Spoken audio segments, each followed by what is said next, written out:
Yeah. I don't like how this worked for me. Sorry. All right, welcome to episode 3 of Curling Nation, a casual yet informative look at curling. Hey, got it right that time. Hey, congratulations. That was smooth. That was Smooth, real smooth. Update from last time, the big spiel is up to 70 people signed up. It's pretty good. That's pretty 70 good. teams. Yep. So, correct, 70 teams. Sorry. Yeah, so get I think, well, this will probably come out real close to when the deadline is. I think their deadline was November 15th. Yeah, and this will come out a couple days We're before that. recording right before Election Day. So Yeah. this will probably be out around the 9th. Hopefully we still got a country. That's, we might still have a Hope- country. Or Hope everybody's surviving the Civil War, okay? Yeah, Yep. hope you voted. Yep. Yep. Congratulations. Yeah. So I think they said November 15th was their date. So if you haven't signed up, sign up.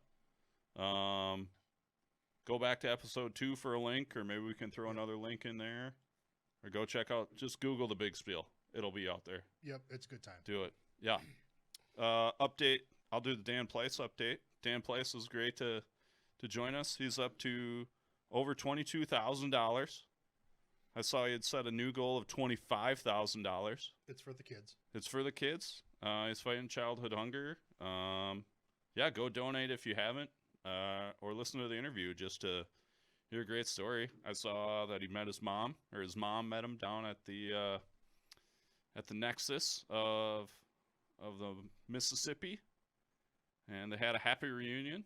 She took some pictures. It was great. Mhm. I think he's back home now, so back in cold. To recap, Yeah. Cold. to recap, And hopefully Dan shower. Plies is a curler from Duluth who's skateboarded the entire length of the Mississippi River Well, from he longboarded. Lake Itasca. I think there's a difference. Longboarding. I'm not sure, but we might get My some bad. hate mail for It's like a long skateboard. He rode a long skateboard There you go. from the headwaters of the Mississippi and near Lake Itasca, Minnesota, all the way to the Gulf of Mexico 25 to raise money for Project Joy, which is a big charity that a lot of curlers support, and the House of Hearts charity Bonspiel focuses its fundraising for. And ones that And he weren't did that in lieu So, of get out. the House of Hearts. He did that in lieu of the House of Hearts spiel, right? Well, there I wasn't think a he House did of it- Hearts spiel. It helped. Right. It helped raise money that wasn't raised because the spiel was canceled last year. Right. Well, not last season, whatever. In March. It Right. feels like last year. God, last year that was So yeah, that was only like remember when we 4 had months. curling like oh just like 8 months ago? We'd be at the Yeah. club. We'd be at the club right now, Monday night. Probably We'd have our curling. third weekend. We'd already have our third weekend. I don't care how many Yeah. weeks it'd be in. It's Monday night though. We all play Monday nights. It's Monday. might be This is still hungover from exactly the what we Halloween would be spiel a week doing. ago. Yeah, we would be sitting around the table and talking about Less curling. the curling. Right. Well, we'd be talking about curling. We'd either be doing it right exactly now, or we'd be doing it in like an hour and 45 minutes, depending on if we had the Depends on early our shift or draw. the late shift. Mhm. Yeah, exactly. Exactly. So people are trying to curl out there. There was a survey in Wisconsin. Yeah. There was maybe like 4 clubs that were opening fully. A little bit more than that. A little more than that. There's a And then yeah. some- There's about. I mean, it was probably closer to like 40% of our clubs were opening. Some were on the bubble. Some were, and a lot of it was just because of the mandate of the county that they were in. But they probably would have curled if they could, but just state law didn't allow them to. The clubs that are curling are trying to stay with CDC mandates and CDC guidelines. some are. There's a kind of a random. totally. When you look at the Vieta, is the secretary for WSCA. She put together this like crazy spreadsheet. I'm sure it's public knowledge right now, but basically answers all the questions, and it's a menagerie of how each club is kind of addressing what they're doing. I'd say 99% of the curlers are wearing a mask. They're trying to curl with one sweeper. The randomness was coming in how they were opening up their club room. Some were totally locked down. A mix where, locker room was open, kitchen was open, bar was closed. I don't know why they would close a bar, but alcohol kills germs. Yeah. Yeah, I suppose so. Why would they close the bar and keep the kitchen open? I have That makes no sense. idea. And this term, and we'll talk about this. They talk about broom stacking. That broom stacking was allowed or was not allowed, and it was about 50% was allowed. And I'm assuming that's the post-game event of sitting down with the teams and chit-chatting about the game and talking about just general BS of what's going on in the club or going on in the world. So I've heard of this broom stacking term. It wasn't a surprise to me. It was kind of a surprise to some people online. They seemed really confused on what broom stacking is. Brownie, you've heard of it, right? Yeah, I mean, I have never used it though. I've never used the term. Like, let's go broom stacking. I think that my impression is that it comes from, like, everybody throws their brooms in a pile in the middle of the house and takes a break during the game and has a shot or a drink or something. That's my memory. Fourth end, you'd stack your brooms and go take a break. That's kind of my impression of what broom stacking is. I don't know. I've never said the word. I think it is currently kind of morphed into just sitting around the table having discussion and probably drinks after a game. But I think in this, I don't know. that's what they were going for. But there were some angry people online. That's definitely what they're going for. Having cocktails. Were just like, I've curled more than 20 years and this isn't a thing. It's like, well, yeah. Yeah. All right. Well, it's a US they're too nitpicky. I don't know.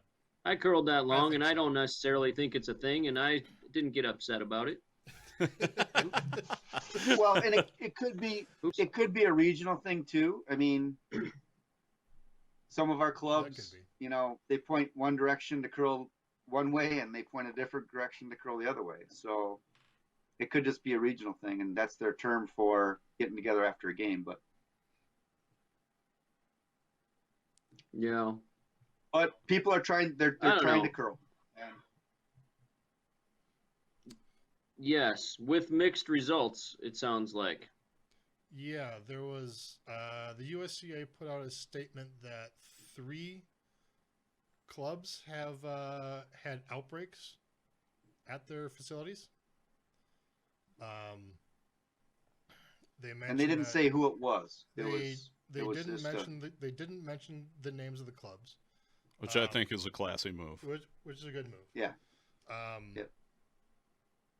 There's been some talk on full forums, and if you know the right people, you can probably figure out who it is, but we're not going to name names. But they said that two of the 3 clubs had strong protocols in place.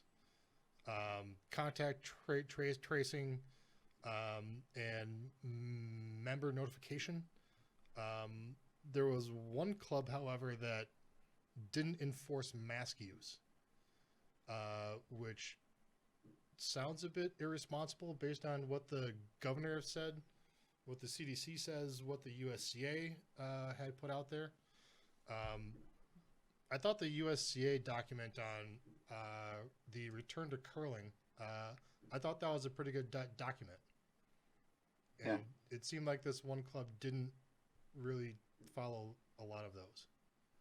Yeah, and USCA did a lot of due diligence and really really tried to stay true with the CDC guidelines and really harped on staying with. I mean, we can play safe, we can be safe.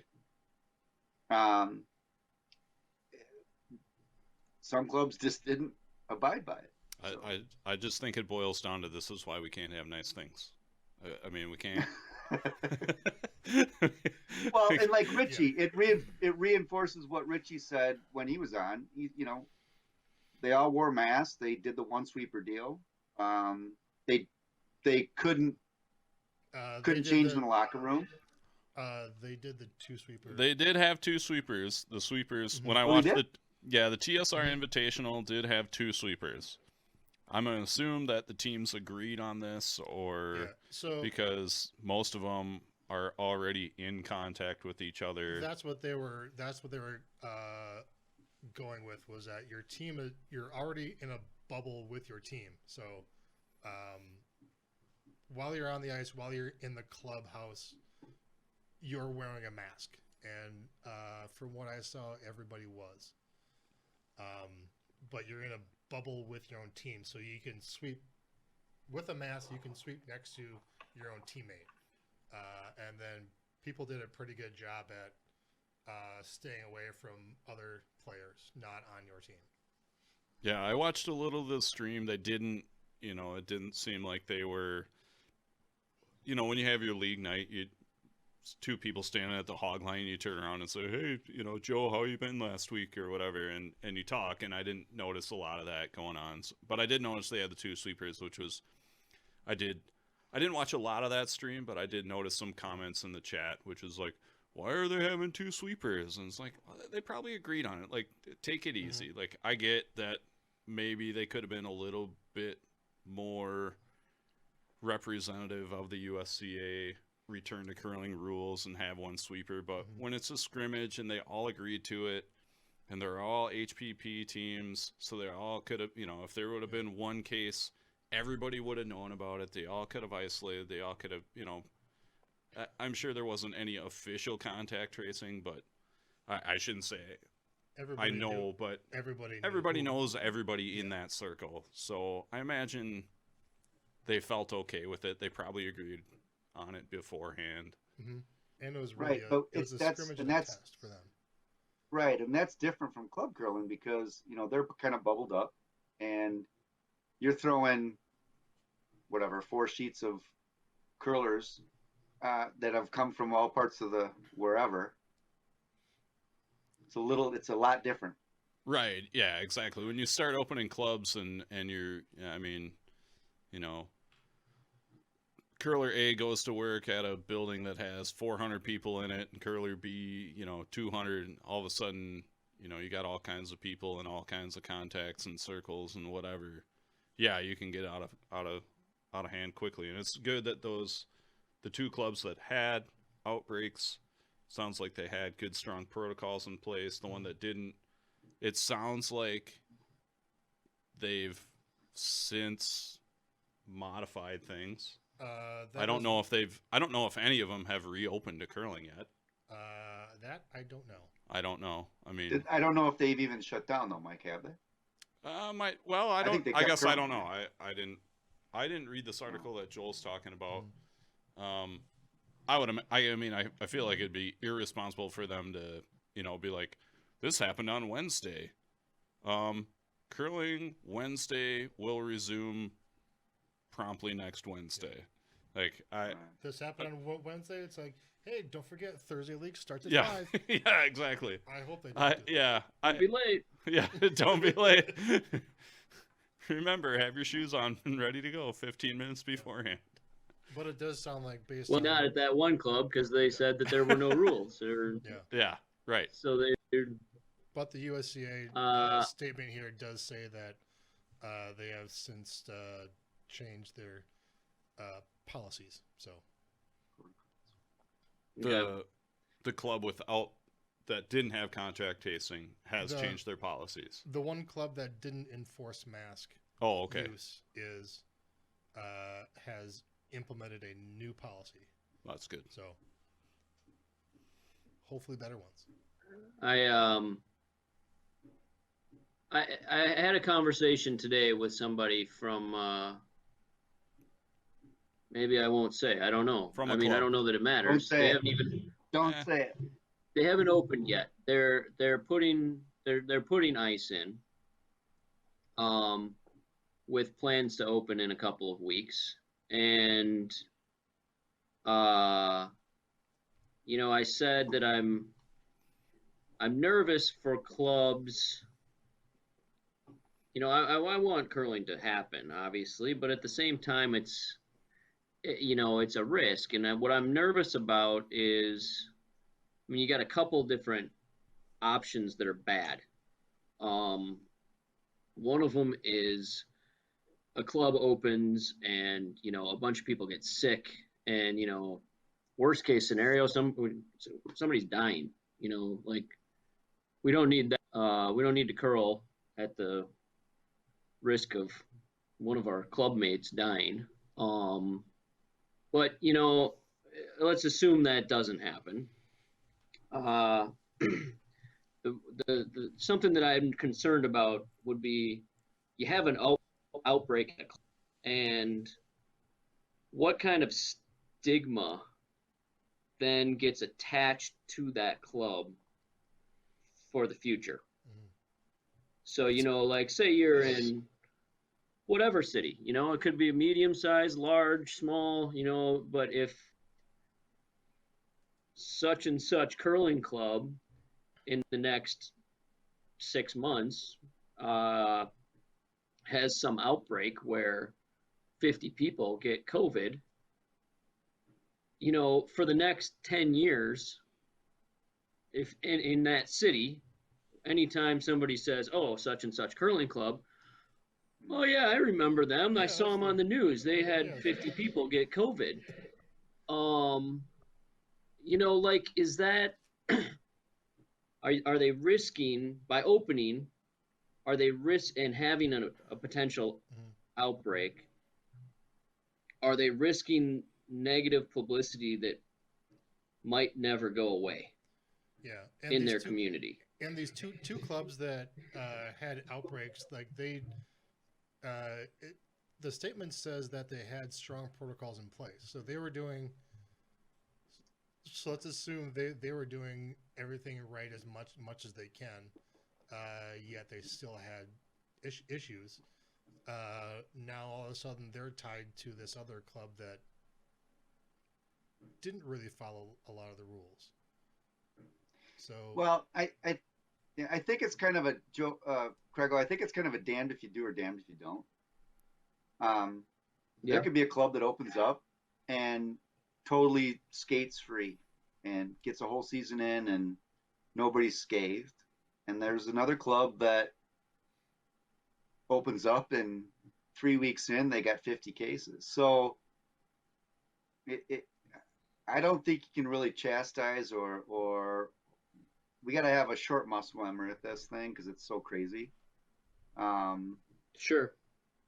I think everybody's doing the same thing. It just happens that club had that thing happen to them. But there's, like, on this survey from WSCA, there was one club that their decision was, if we open, we're going to go under. If we don't open, we're going to go open. We're going to go under. So let's stay open. So that was their stance. So I don't fault any club for opening, for trying, as long as they're putting in the protocol and trying. But everybody has to understand the risks. I had one guy I talked to that tried it, and said, I'm not going back. I can't do it. It's too scary. So they thought it was one thing and it ended up being another. Do you guys, so we're all from Madison, which is a big club. Like, we have on a normal year, you know, right around 600 members. Do you think it's easier an easier decision for a smaller club, like some of these 2-sheeters or 3-sheeters, and there's a bunch of clubs around Madison and Columbia County that are smaller. I'm sure there's a bunch, like Joel, your brother curls at a pretty small club. In Minnesota, yeah, there's some smaller clubs here and there. Even, I think, if your membership's smaller, I think some of the newer like Colorado clubs are smaller memberships. Do you think it's an easier decision for them? Well, or maybe do you think Mike, it's a harder decision for them? Well, it's a smaller community. You're almost kind of bubble, right? Because you're in Madison, which is, I don't know. That's the thought. Is maybe that's their thinking. But. I don't know how I feel about that, because just look at the state of Wisconsin. The whole thing's on fire. Like, Lady Smith, Wisconsin's got, all kinds of cases, and they're this big, and Madison's this big, and numbers are bad wherever. I'm just wondering if, from a club standpoint, you think it's easier for the smaller clubs to make a decision, or is it easier for a bigger club to make the decision? Because it's easier, the bigger club maybe knows that they can rebound, where, like you said, Garrett, my guess is that club that you said, we're going to go under if we open, we're going to go under if we don't open, they're just like, we're small, screw it, we're opening. Also, I think some of these bigger clubs have, I would assume, more of their financials. They're in a better financial place than some of these smaller clubs. That most curling clubs in the U.S. Run year to year. I'm not aware of many clubs that are really making a lot of cash and have a lot of cash on hand. Now, our club has cash available to loan if they need it, but I don't know if like these smaller clubs have that available. Yeah. Greg, I think it might be harder to make that call if you're a small club that's just kind of scraping by. Like we're lucky in Madison. I think we have a lot of members, and we're at max capacity. We've got the problems that most clubs dream of having when you're like, well, are we going to make the club bigger? That's not the case. Been turning people away for years. Yeah. It's not, when you've got a club that has 60% of capacity, and it maybe has always been only 60% of capacity, but that, that's to pay the bills, keep the lights on, etc. But, there's nothing extra if the plant breaks down. If the plant breaks down, it turns into hoping that you can get enough from the members. So I think that it's a harder decision, probably, a lot of the smaller clubs. Well, and it's based on their financials too, I think, Craig. Yeah, for sure. If they own the building, they own the property, they got to pay taxes, it might not be as big of a hardship. But if they've got a lease, they got to make a payment every month, they got money due. And if they don't bring curlers in and they don't get dues in, they're going to miss their payments. So I think a lot of it is based on financials and what their responsibilities financially are. Yeah. And, I think another thing, though, that is worrisome for a lot of these clubs, especially the smaller ones, is if they want to come back, let's say they have 200 members, and that's where they've been for quite a while, and that's enough to pay the bills, but not much more. Can they actually function at 120 members? Like, can they pay the bills at 120 members, or would they be better off taking the year off and Right. taking the loss and hoping that they can cover the fixed costs and come back next year with 200 members instead of losing a bunch of money because you were down 40% of your membership and down Bonspiel revenue. I don't know. And It's and that's like Madison. They decided not to start up this year. They got money in the bank. They got reserve. They can swing it. Probably, what is it? What did they say, Joel? For a year or for this year and next year? But if it goes beyond next year, they're kaput. Is that what it was? So I don't recall that off the top of my head. I know that there was talking to the president. She's like, yeah, we can probably get by this year without. Yeah, if it goes into next year, we're gonna be in trouble. Yeah, we do have enough cash reserves that it would have been really tight. There would have been basically nothing left if the club doesn't open and they don't ask for anything from the members. There would basically be no cushion left. But and that's a great transition into your responsibility to your club. Yeah, our club asked for right 200 dues. a member. Basically half dues to cover expenses, which I'm certainly going to pay. Which reminds me, I haven't done that yet. And I'm going to get on my podium. I'm going to say, if you can afford it, pay your full dues. You're a member of this club. They've given a lot to you. You've probably got 50% of your friends are curlers. The stuff that you've gained from becoming a curler and being in this club. I don't know. I think it's as a member of a club, it's your responsibility to help out. So I know there's clubs that are not open and that they're asking for a donation. And I say it shouldn't be a donation. It should be a responsibility. It should be a due. And none of that is in the bylaws. None of this kind of thing is ever written in anything that says, okay, there's some things that says if our ice plant breaks and you lose your ice, you're not going to get your dues refunded because you only got half your curling. You've paid your year. But in a nutshell, be a curler. This is a community. We're going through a tough patch. Give the money if you got it. And I know, guys, If you can. There's people that don't have jobs, but if you can do it, support your club. Yeah, I think that's a good point. I think that the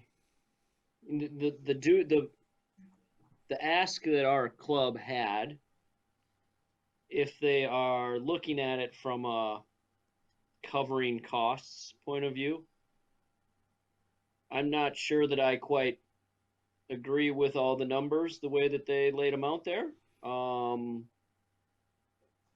As far as what are fixed costs and what are not necessarily, but I think if you look at it more of you're a member of this club and we're just trying to keep it financially stable, then put it that way, more so than we need this money to pay these costs, because you always can argue about the costs, and that's what I just said basically. Like, I'm not sure I necessarily agree with the cost that they came up with, but it's a good point that you made, that if you are able, just pay it. It's giving you curling is probably not the most expensive thing that you do in your life, but you probably get a lot more out of curling than you do most things, including a lot of things that you spend more money on. So I think if you're able to, spending as close to full dues as possible is probably the way to go. Yeah, I know one of the big pushes we make during open houses is we For a new person coming in, just trying it out, we compare it to your average cost of a bowling league, and for what our club offers, I know, and most clubs out there, like, it's a pretty good deal for what you get and how much entertainment you get. Are you talking about an open house or for a season of curling, or both? When we make the pitch to the person in the open house, Yeah, sure. the new curler coming in, the pitch we make is here's what a typical night of bowling would cost, Right. and over the course of 5-6 months, Mm-hmm. here's what curling costs. Yeah. And it's a pretty good deal for curling. Oh yeah. And then go ahead. Go, Mikey. Go. No, go, Mike. Oh, I was just gonna agree with Joel. Like, there's so much more to curling. You're not, and all the clubs are gonna be different. Like, what's included, what's not, how much do you pay for your leagues? But in general, I think you get a lot out of curling. I mean, like Brownie said, you get out way more than what you put in. I mean, I'll go real sentimental. I met all these guys. I mean, what Garrett does for a living, what Joel does for a living, what Brownie does for a living, I've all kind of reaped the benefits of just like, hey, can you stop by and do this or that or the other thing? And I guarantee there's people that are listening that are thinking the same thing. Like, I've made a lot of great friends. So yeah, I think it is. You do get a lot out of curling, and I do know people that were in bowling leagues, and the Bill and Gil Swill. Bill and Gil Swill, Brownie's front it. Brownie had these two guys when he used to curl with his dad that came from a bowling league, and like back then, beer was included at the Madison Curling Club, and these guys showed up to drink beer and curl on the side, and both of them are still there, and both of them are pretty good curlers still, and they're great dudes. But like, they showed up because they're like, well, we can go to the curling club and drink for less than we can bowl, so let's try curling for a year. And they're still there. Bowled. Yeah. Right. Did they still bowl? Like, yeah, like Tuesdays they curled with Dad, and Wednesdays they bowled or something like that. But now I think they got rid of the bowling. But it was funny because the part of the reason they started was it was free beer, and it was something a little different than bowling, but it was kind of the same. That's what they had in their mind. And so these two guys, they come and they're brand new curlers, and they were enthusiastic. They were terrible, but they were enthusiastic. And they had a great time, but for some reason there was I had a tough time the first few weeks with their names. And so then one of my former teammates, a friend of mine, like asked me, "Hey, what are these guys' names?" And I couldn't remember like which was which. And so like as a joke, he called them, Bill and Gil Swill, because they were probably filling up their cups at the time. And so like that name just stuck. And so we called them Bill and Gil Swill anytime we were referring to these two. And it was never, like, you never referred to just Bill or just Gil. It was just, like, it was always Bill and Gil, which is not their actual names. But, No, that's not their actual names. But no, Well, I mean, like... that was 22 years ago. Yeah. 23 years ago. It was like the first or second year at the Madison Club when we moved to this building that we're at now. And they still both play. They're both super active. At least one of them, I think, has been on the board. They love it. And I don't think, it's great. Like, I don't know. It's funny. Like that year that my sister's team was going to the Olympics. My dad was coaching them. So he's gone all the time, like coaching Erica's team. And he would never get a sub. So, like, I probably played about 8 games on the season, 6-8 games on the season, where it was me and Bill and Gil and nobody else. You know, so I got these 2 brand new rookies, and they would just flip flop who was like the first 3 stones and who was the second 3 stones every week. And it didn't matter because they were equally bad or equally good, however you want to look at it.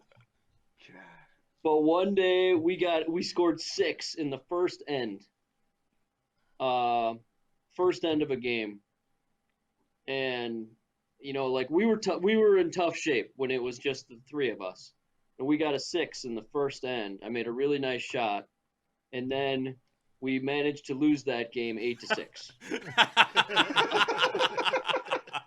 I'd never had a legit shot to score again the rest of the game. I was really close a few times, but that's the only, I think that's the only game I've ever scored more than 5 and lost. But that gets I don't even know what got us on the Bill and Gil Swill topic now. No, that's what I'm saying is that like that's what I'm saying is that's why if you can afford it, pay your dues or pay what they're asking or pay as much as you can, like even if it's half of what they're asking, because what you're putting in, you're getting out 2-fold, 3-fold, at least. Right. And the other part too is there's people that don't have jobs right now. I mean, they lost their job, they're cook, they're whatever, but they're still a curler, and they've been a curler for 15 years. Maybe they can't make the curling payment, but if you can, and you can make the full payment, you've paid for 2 people. So it's kind of equating to that. So, and I'm going to tell a personal story real quick. 2009, lost my job, done, just got shit canned. And I had to make a decision. Probably deserved it. No, Probably deserve it. Yeah. No, I did not. Okay. It was the recession. Wednesday night. Yep. I called my shift captain. My shift captain. I said, Jimmy, I'm done. I can't curl this year. I lost my job. He's like, that's really bad to hear, buddy. Well, he's like, good luck to you. Whatever.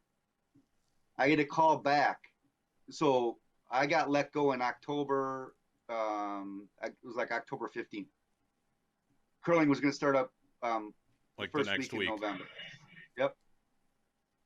I get a call from Jim, and he said, hey, Garrett, I made an announcement on Wednesday night, and we passed the hat on Wednesday night. And all the guys, even though you're a big a-hole, we still want you to curl.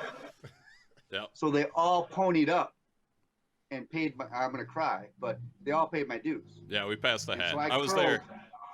Yep, Mikey was there. They paid my dues that year. Yep. So, I was going to tell that story and not put your name in it, but yeah. That's, no, I'm telling you, that's the stuff that happens at the curling club. Yeah, and that's why I say, if there's a guy that's struggling, if there's a woman that's struggling, if there's a kid that's struggling and wants to curl, that's what this curling community is about, is giving back. So. All right, I think that's, that's deep. Yeah. That was Sorry, deep. bros. No, that that was good, Garrett. That was So, good. I'm gonna piggyback on that just for a second here, since we are living through some interesting times where people are struggling. Like you said, Mike, if you needed some help with something that Garrett knows about, he would probably help you. Garrett came to my house and analyzed my drainage problems in my backyard one time as a landscape architect. And, I was grateful for that advice. So if you do have projects or something like that, it's probably as important as ever to maybe consider the members of your curling club who do those professions as well, just to Look in the book. shop local, so to speak. All right, that was good. I think that's a good way to end this part of the show. Be healthy. Yeah, real Curl smooth if you segue. can, healthily. Yeah. Be safe. Curl with a mask and sweep your ass off. Follow the USCA guidelines. They put their homework in. We're back. We're going to talk about what is happening with the USCA currently. A couple things on the horizon. One being the USCA Annual Members Assembly, which is taking place on the 14th of November. And this year, it's going to be virtual, like everything. Yeah, because what's not? Because what's not these days, right? Right. Like podcasts, like this, except for you two sitting in the same room. That's because we're cool. But yeah, so it's right, and it's open to anybody who is anybody in the world, I guess, but technically anybody who's a USCA member. There's a virtual meeting that will be live streamed, or not.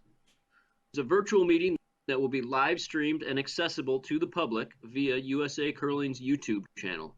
A press release will be shared to the USA Curling website that will include information on how to watch the meeting live or archived.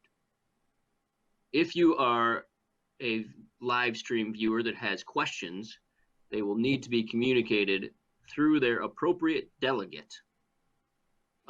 So there's going to be certain delegates that have access to be speaking during this meeting, so which would be USCA board members, and so the delegates are the board members. Okay. And also then the regional representatives, I believe. So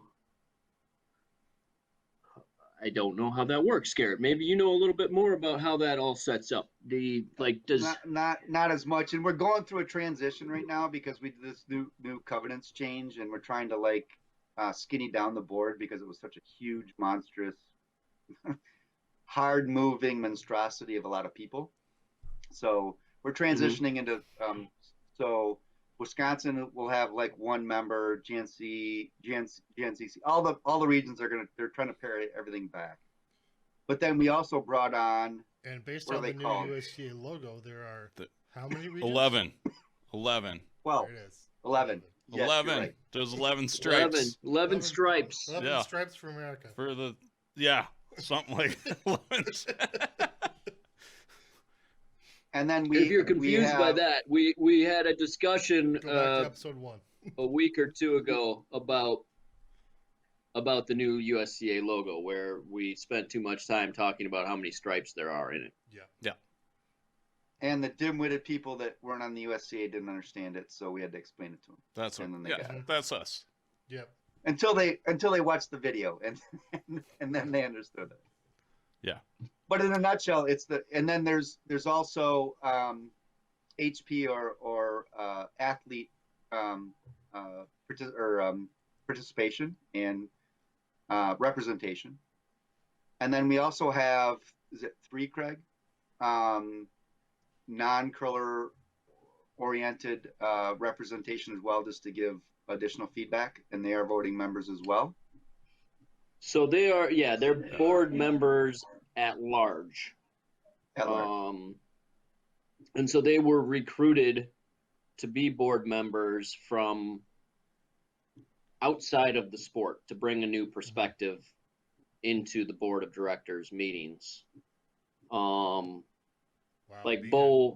for example, one person who was being on the board, that's something you're not a part of. Yeah. That's dedication to something. I mean, it's the USCA. It's the USCA trying to gain a larger perspective of a larger audience, and basically, I mean, in the past, everybody that was a member of the USCA was a curler and was entrenched in curling.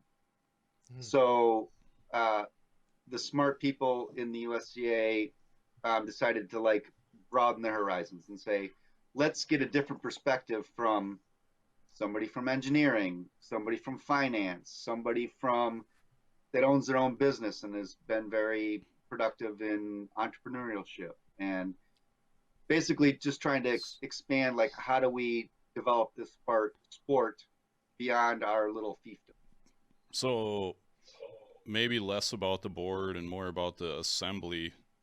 What Right. kind of stuff if people are just watching, like the press release suggests, what kind of things, do we have any idea what kind of things people can expect? Is there an Or at least, agenda is there an yet? So- agenda or some sort of, that's a Saturday There, for people that don't know. it is. There will be an agenda. I do not Mhm. know if it is released yet. Got it. It I hasn't also been don't published.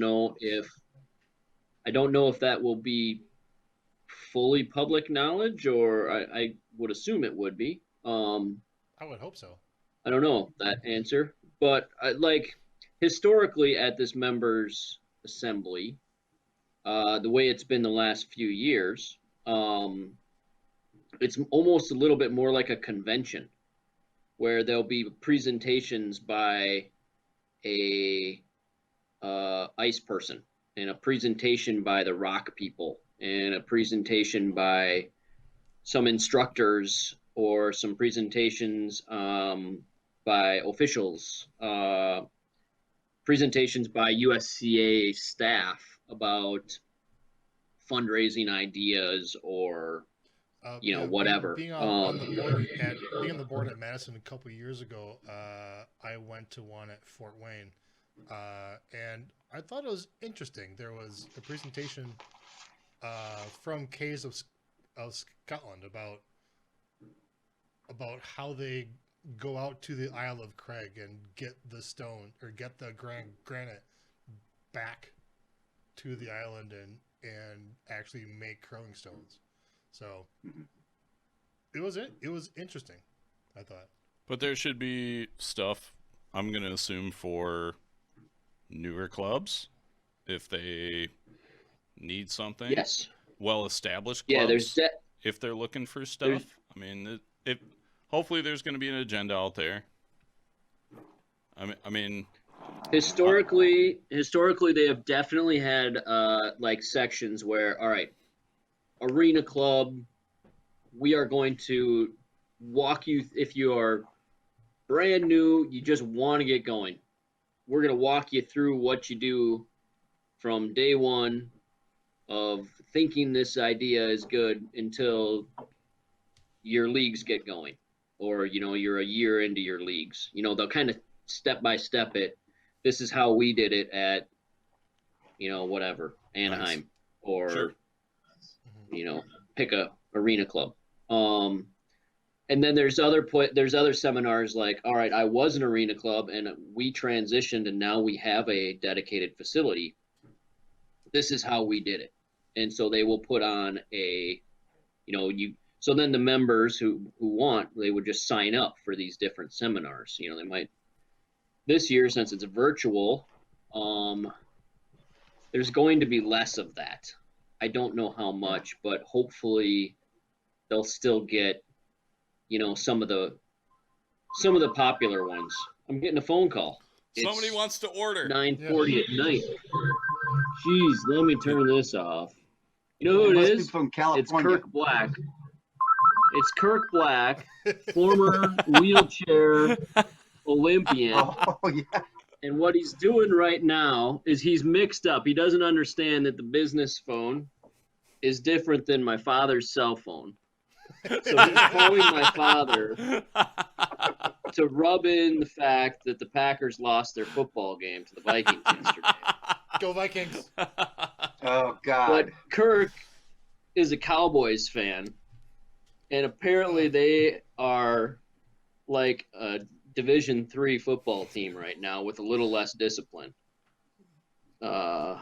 So, anyways, that was Kirk on the phone. So sporting my, they'll have all Vikings these different. Zubas right now. So Yeah, they're terrible. So they have all these things. Hopefully this year they'll take the popular ones and still be able to do those. But the rest of the time, what you will be able to live stream for sure is the actual members meeting, which is it's the USCA Board of Directors meeting where we will be discussing, things that we discuss. I'm on the board. Garrett is on the board. We'll be discussing the things that the USCA discusses 4 times a year. Usually it's twice in person and twice virtually. This year it's all virtual. Board members are required for attendees. For attendance. Yeah. And this particular meeting, the biggest topic will be the new USCA membership structure that the USCA is trying to transition to, and it might make for some heated arguments. So maybe that's all the reason you want to tune in. Maybe politics hasn't got you riled up enough. And you want to. Maybe you haven't had enough of you political ads for the last 8 months. Us living in a swing So Craig, state one is of the awesome. one of the big topics is USCA has been really trying to have a more direct communication with the individual curler.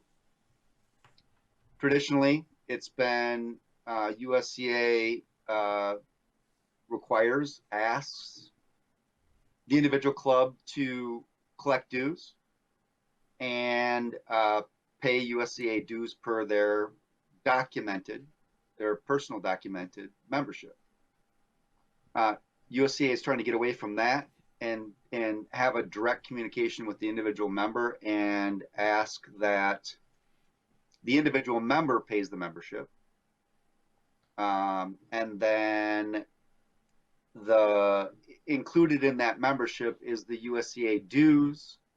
And then in addition to that is this whole insurance an insurance topic, to where an individual member holds a USCA membership, and also included in their membership is insurance.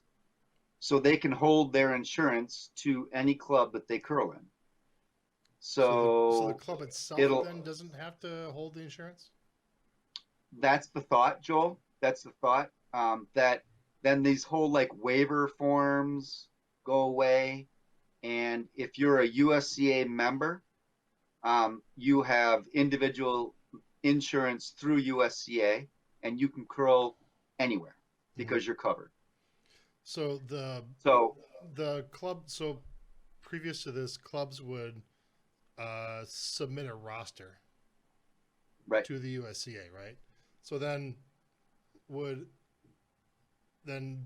only the curlers on that roster are covered, or is the club itself being a part of the USCA covered? So the old way was you're a member of a club. The club puts in a portion of dues that covers your USCA dues. Mm-hmm. And you are, let's say I'm a Madison curler. So I pay my $29 for Madison, and I have USCA dues covered. But my insurance was covered by Madison. Now what they're trying to do is to bundle your individual insurance and your USCA dues individually. Does 2 things. It reduces the insurance cost to the club so that can offset some costs for them. And it guarantees that any member that's curling throughout the USCA or throughout the United States has insurance. So you're basically carrying insurance with you wherever you go, and you're covered. So if you bang your head, and that also so if you bang your head, but then you're it's covered. on the So they're putting the onus on the individual curler to pay you the $29 or whatever it is for USCA dues. Correct. Okay. So, and then who's enforcing that? So the clubs then have to enforce that their members are paying that? That is the premise, is that basically if you do not have a USCA membership, and that you really shouldn't be curling. Well, that's kind of harsh. I shouldn't say it that way. I should say that it is highly encouraged that the clubs make sure that you're not stepping on their ice without having a USCA membership. Because then that's the intent. That person is putting the club at risk. Yeah. If that person gets hurt and they're not covered, they're not paying USCA dues, then is the club then more at risk? And that's the further discussion, so. Joel. That's the further discussion. And whether the club, because it just with surveys and general investigation, it was deemed by USCA that curling clubs throughout the United States were woefully underinsured. And if something were to happen in a smaller club, let's say Hodunk, Bismarck, North Dakota, and somebody got injured. Whoa. Bismarck isn't small, big guy. Why are you calling Bismarck Hodunk? I don't know. I mean, come on. Smaller club. Are you trying to offend audience here or what? USA. Let's just then you say Podunk, USA, Western Minnesota. Then you're not being specific. It's just some small town in Western Minnesota that may or may not have a curling club. Let's not alienate the good people at the Capital Curling Club in Bismarck, North Dakota. Fine establishment. I hear you, and I misspoke. Some small club, and I shouldn't say Hodunk because that's derogatory as well. Some small club that doesn't have a full insurance package. That if somebody falls and breaks their head, they're not going to get sued, and that's what they're trying to avoid. So then, does this give curling clubs sort of a false impression that they don't need insurance? Or don't need this certain type of insurance? Because their clubs are running open houses and bonspiels that, I bring in a friend to a bonspiel. They're not paying dues. Craig, yeah. You got your hand up? Okay. Sir, you in the blue. So I think I'm gonna speak from the best of my knowledge, which is maybe not 100% accurate. But if what they are hoping to do then for a open house, or anytime, like if there's an open house, essentially these people who walk in the door, they are USCA members for a day. They, you get a computer, they log in, and they pay, like it's $5 to be part of your open house. Now maybe it's $6, and $1 goes to the USCA. Okay. And then they are covered for that day. So bonspiels could do the same thing. And then also the USCA has their information on file. So then perhaps the USCA can send this person an email once a year and says, hey, there's live streaming of USA Curling National Championships. Maybe you ought to check it out. As a way, it's a way that they are trying to increase communication with the individual curlers to let them know what they are doing. Garrett, can you tell me if that's...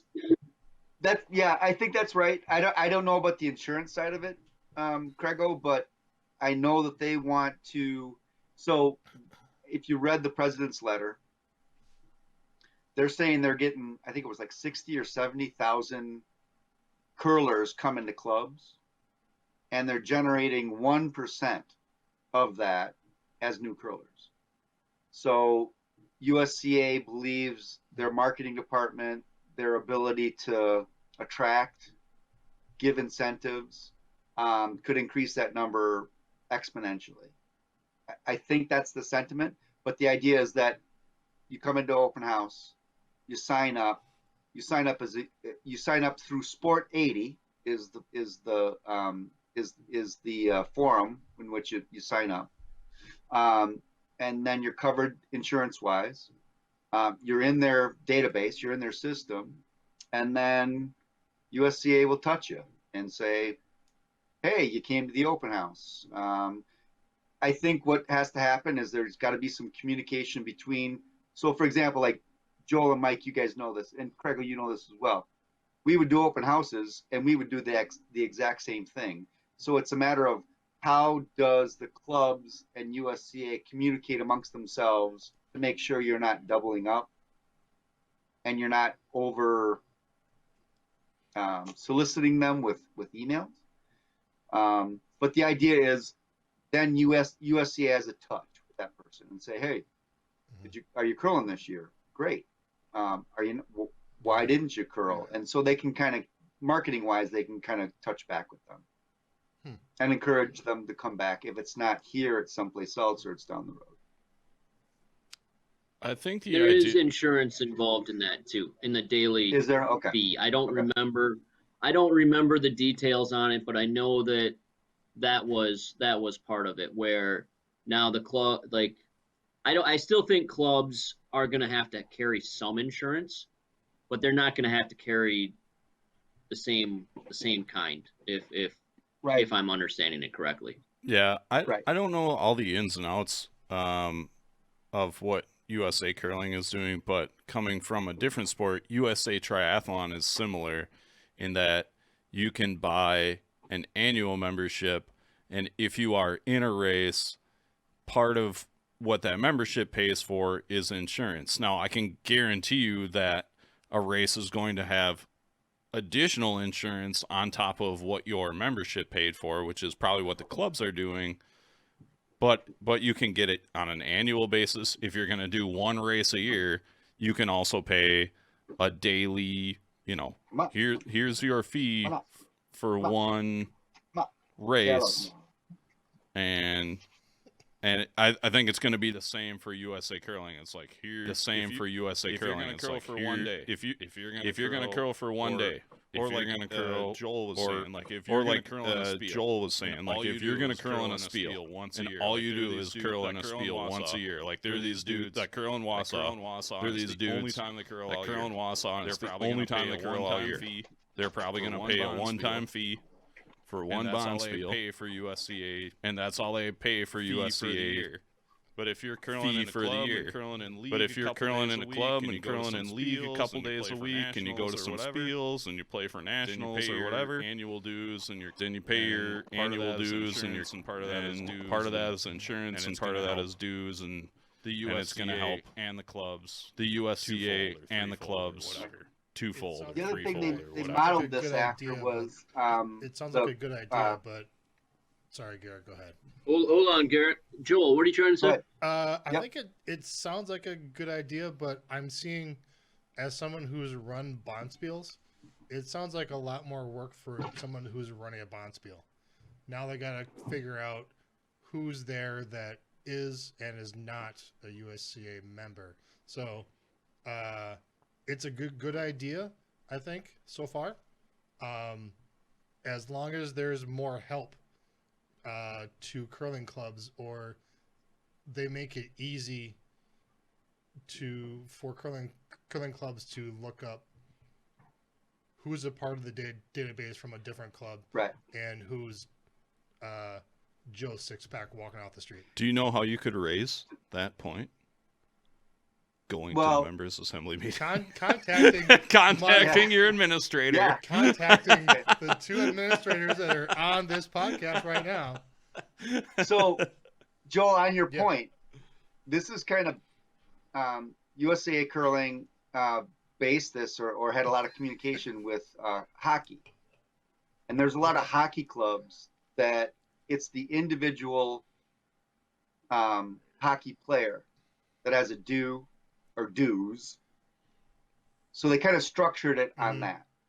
Is there a lot of dudes just picking up hockey? Yeah, see, I wouldn't think a lot of dudes picking up hockey. I would think there's other sports, more individual sports. But what they're saying they're talking about the way the kids play. Right. Sure. Right. That like kids are interchangeable in between teams? Like a curler might be between like if Spiel right, teams but or if something. Right. Because they're gonna go a kid like a hockey kid. So I just last weekend, my buddy came down from Sun Prairie.